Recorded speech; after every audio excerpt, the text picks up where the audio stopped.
Bonjour et bienvenue pour ce podcast de Génération Phonehouse avec un téléphone d'exception et j'ai surtout avec moi Michael qui en fait va parler de ce mobile avec moi. C'est un passionné d'automobile et vous allez vite comprendre pourquoi. Donc bonjour Michael. Bonjour Cédric. Donc déjà on va commencer par l'allumer. C'est le Motorola V6 Max Ferrari. Absolument. Donc, voilà, on voit il est brandé Ferrari. Hein. Hop. Donc déjà d'aspect extérieur, toi tu en penses quoi? Il est tout simplement sublime. On peut remarquer que la partie arrière est sobre, élégante, tout en maintenant un certain cachet propre à Ferrari.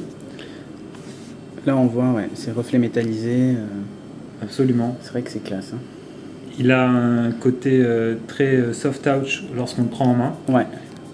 Il allie clairement toute l'élégance du V3 de Motorola avec ce côté un peu classieux et élitiste de Ferrari. Ouais, ça fait sportif aussi, je trouve. Absolument. Il a un côté aérodynamique qu'on n'avait pas vu forcément dans les anciennes versions de Motorola. Le logo de la Scuderia sur le devant, sur la partie... ça effectivement, c'est clairement Made in Ferrari.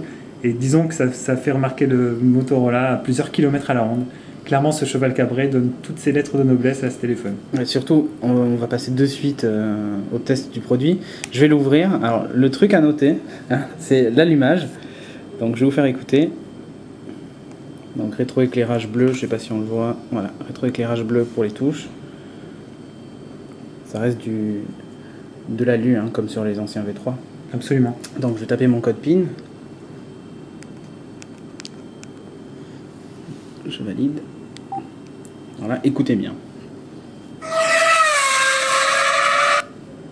Voilà, fait sans aucun trucage. C'est une des particularités de ce téléphone. Voilà. On est vraiment dans l'ambiance Ferrari dès le départ, dès l'allumage.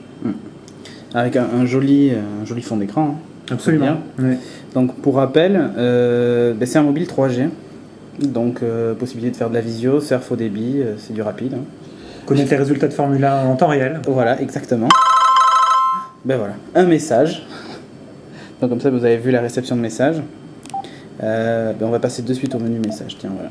Hop. Donc du classique avec email, message WhatsApp, boîte vocale. Ça change pas, c'est le menu Motorola. Je sais pas si tu avais l'habitude, Michael, des menus Motorola ou pas.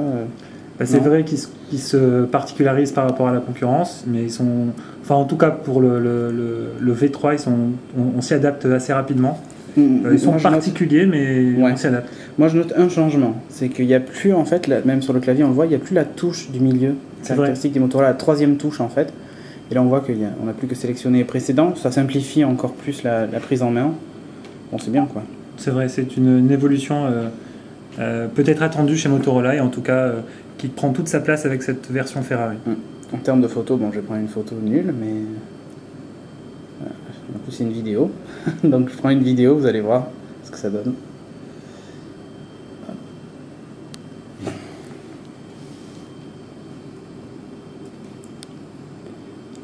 Hop, je vais l'enregistrer.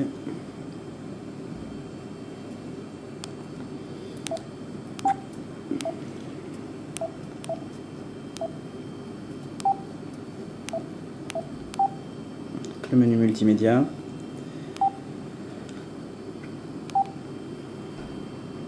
Voilà la vidéo que je viens de prendre. Donc je prends une vidéo, vous allez voir.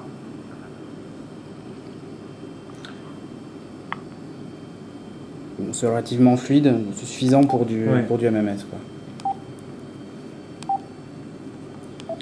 Bon, après tiens, on est un gestionnaire multimédia, donc musique, avec un lecteur MP3. Hein.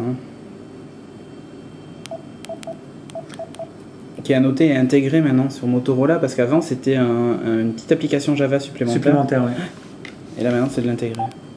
Non, on sent bien que c'est pas qu'une version brandée Motorola, mais qu'il intègre Ferrari. effectivement Ferrari, mais qu'il intègre effectivement toutes les dernières évolutions de Motorola. Ouais, tout à fait. Donc là, l'appareil photo. Donc je vais prendre encore une fois une photo nulle. Voilà. Mais le rendu est quand même d'excellente qualité. Alors là, évidemment, la caméra c'est un peu moyen, mais je vous garantis que sur l'écran, en tout cas, l'affichage est très très bon, quoi. Hop. Donc après, WAP, multimédia, on vient d'y passer, messagerie, historique des appels, le répertoire, donc c'est le classique.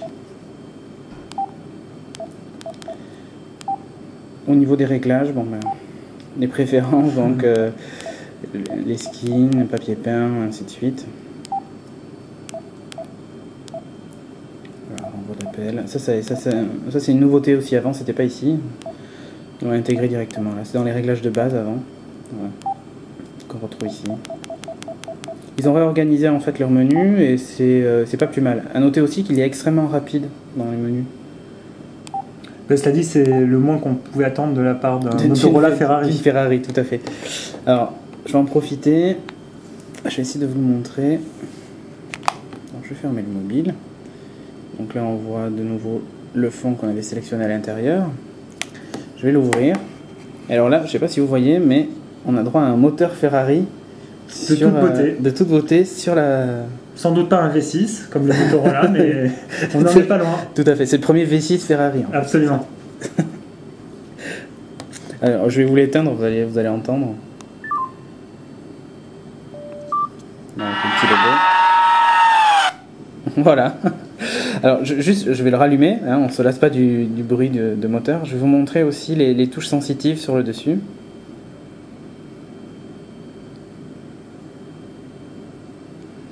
Mon copine. Attention. Au V6 Ferrari. Ça fait toujours plaisir. C'est incroyable, on est dans une... On en frémit d'avance. Donc, je vais vous montrer ces touches-là.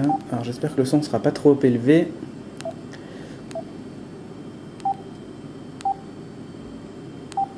Sinon, je vais le baisser.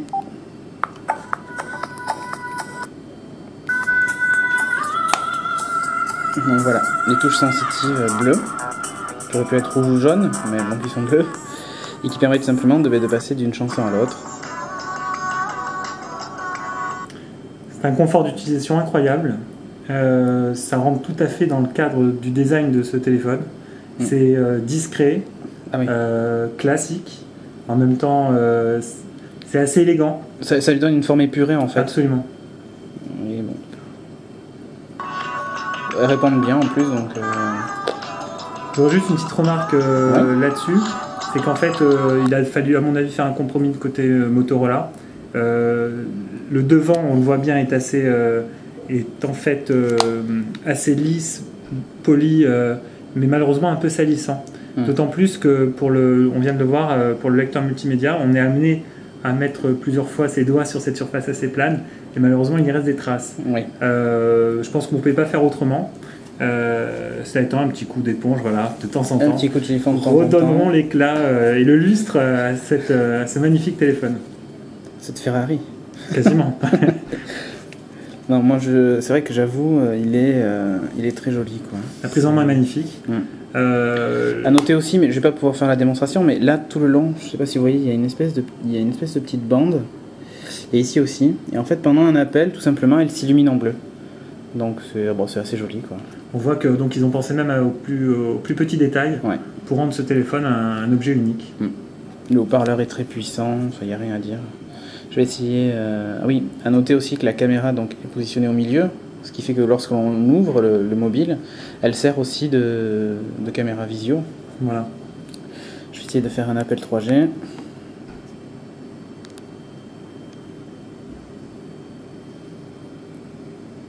Voilà, donc là en bas, c'est nous. Bonjour. Et là, c'est ma messagerie visio. Prénom général du service. Voilà. Pour la personnalisation, faites 2. Donc ça marche bien, c'est rapide. Vraiment rien à reprocher à ce nouveau téléphone. Et encore, je tiens à préciser que on a vraiment l'impression d'avoir un téléphone d'exception. C'est pas simplement un Motorola Ouais, voilà. brandé avec une énième marque, mais disons que Ferrari et Motorola ont un peu réussi à mettre le meilleur d'eux-mêmes dans ce nouvel appareil. Donc, ils sortent d'ici quelques semaines dans ta collection. Très certainement, même si le prix n'est pas encore communiqué. Tout à fait. Bon, mais moi aussi, j'avoue que même si techniquement, on va dire, ça reste un mobile de moyenne gamme. Oui. Après, pour les amoureux de la Scuderia ou même du design, parce qu'il est quand même assez joli, faut dire ce qu'il est. Bon, moi, je trouve que c'est. Je pense que c'est une acquisition qui a tout son sens. Pour effectivement, comme tu l'as dit, des gens qui préfèrent peut-être pas avoir le dernier cri du téléphone, mais en tout cas un téléphone beau, élégant, brandé aux marques qui parlent à leur cœur, et Dieu sait que Ferrari fait partie de celle-là. Je pense que c'est un bon choix, oui, en effet. Bon, eh bien on va se quitter sur le bruit du moteur Ferrari. Je vais l'éteindre. Donc voilà. On s'en lasse pas. En tout cas, merci Cédric. Il n'y a pas de souci, Michael. Donc je vous dis à bientôt pour un prochain podcast, et peut-être à bientôt, Michael, pour un prochain podcast. Sans doute.